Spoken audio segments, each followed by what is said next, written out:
So finally, what I want to talk about is, what if he doesn't change? What if I can't get him? What if this doesn't seem to be working?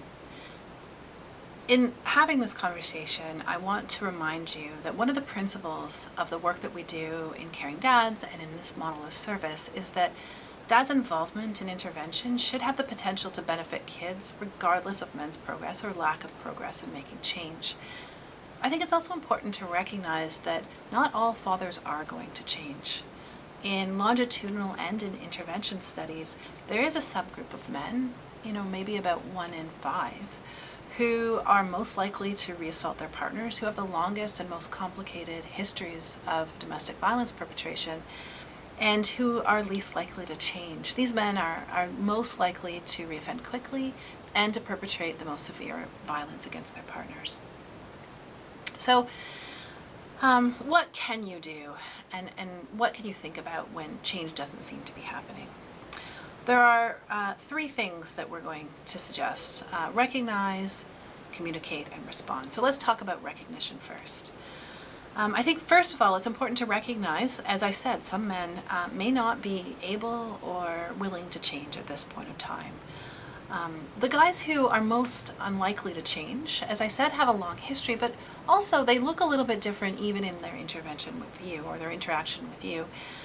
He may be continuing to struggle with substance use issues or other mental health problems. He may be continuing to deny, minimize, or blame others for his abuse. He's going to be a guy who might be the most resistant to intervention efforts. So maybe he's somebody who doesn't call you back or who you want to refer to Caring Dads, but you can't get to the program at all. Or maybe he gets to Caring Dads, doesn't engage, or doesn't make change. He's the guy who's going to be least compliant to directives from authority. So even though he has an order from you not to be at the home, he may actually drop in or show up when he's not supposed to. And he may, in fact, be engaging in ongoing abusive behaviors towards his partner and his children, even while he's in Caring Dads or in Child Protection Services. So once we recognize these things, we need to start to document them. So we need to clearly document instances of minimization, resistance, noncompliance. We need to identify these behaviors as concerning in our note-taking, and that we need to share that. So just a couple of things. Minimization's not just misunderstanding of different views. Noncompliance is not just his disorganization. And resistance to intervention is not just a bad fit to service. Let's see these as the risks that they are. We also need to communicate and to kind of set up engagement and set up really clear expectations. This is true really from the very front door, and also in terms of setting clear and measurable behavior change goals linked with SOS goals, as we talked about in the last session. So I want to show you a picture of a teeter-totter, which is around messaging for engagement and responsibility. And this is really about the fact that often what we hear is complaints or kind of concerns from social workers that I just can't reach him. He just won't call me back. So what do you do in cases like this? And what I suggest is that we have a series of messaging over calls that starts with a heavy focus on engagement and moves to a heavier focus on accountability. So what do those engaging phone calls look like? Well, those look like what we talked about before: expressing concern about him, trying to get his perspective, recognizing his importance as a father. And we need to start with those kinds of conversations. But then as he doesn't engage or he doesn't call us back, what we need to do is start to add accountability messages to that. So accountability messages are things like, we take Dad's voices very seriously and we need to hear from you. Or that your involvement with us is an important part of being a father. Your kids are involved with us. They deserve to have you involved as well. We can get even heavier on the accountability as we go on by recognizing or pointing out to them that we've called them or tried to reach them a number of times, and that we're concerned because we see this as part of the important role they have as fathers. And we also want to then be very clear at the end that their lack of contact, what does that look like, and how are we seeing it as a child protection agency? And so we might say something like, your lack of contact doesn't look good on you as a father. It suggests that you're either uninterested or unwilling to do what it takes to keep your kids' safety in mind.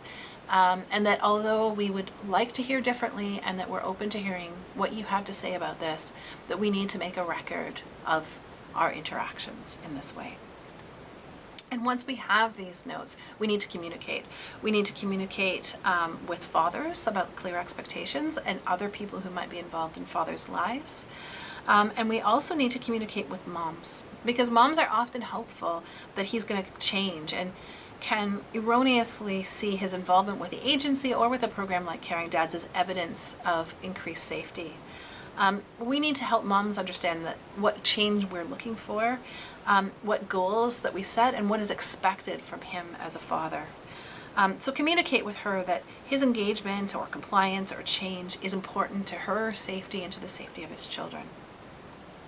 And then finally, we need to respond. So respond to risk that doesn't change or escalates. So here we're thinking back to the SOS goal that we set. What have we asked him to change? What has he succeeded in? What has he not succeeded in? And then when he hasn't succeeded, let's really be clear about it with him and with others. I think it's important to point out that men are often deliberately engaged in a war of attrition. He's hoping that if he ignores you long enough, you're just going to go away. Or if he kind of complies enough, then this expectation of change is going to go away. You know, this has often worked for him in the past, but we need to keep the focus on change and on his accountability. And honestly, the fathers who've been through this process often look back and talk about how important it was. So fathers have talked to us about how important it was that their social worker or their child protection worker held the line with expectations, that required fathers, for example, not to move back in until he'd completed a particular set of actions or showed a particular change. Social workers that are clear and direct and tell it like it is. It's also helpful when social workers let fathers know that the file is remaining open as a result of him and his lack of engagement or his continued risk, rather than letting him assume that it's about her or the kids. Requiring him to attend meetings and making him responsible for reporting how things are going. So, summarizing that, what happens when he doesn't change? Of course, we do want him to change. We want to see evidence of progress. We want to be able to track and monitor how his involvement in Caring Dads is helping move the bar towards child safety. But when he doesn't, what we want to do is recognize, communicate, and respond.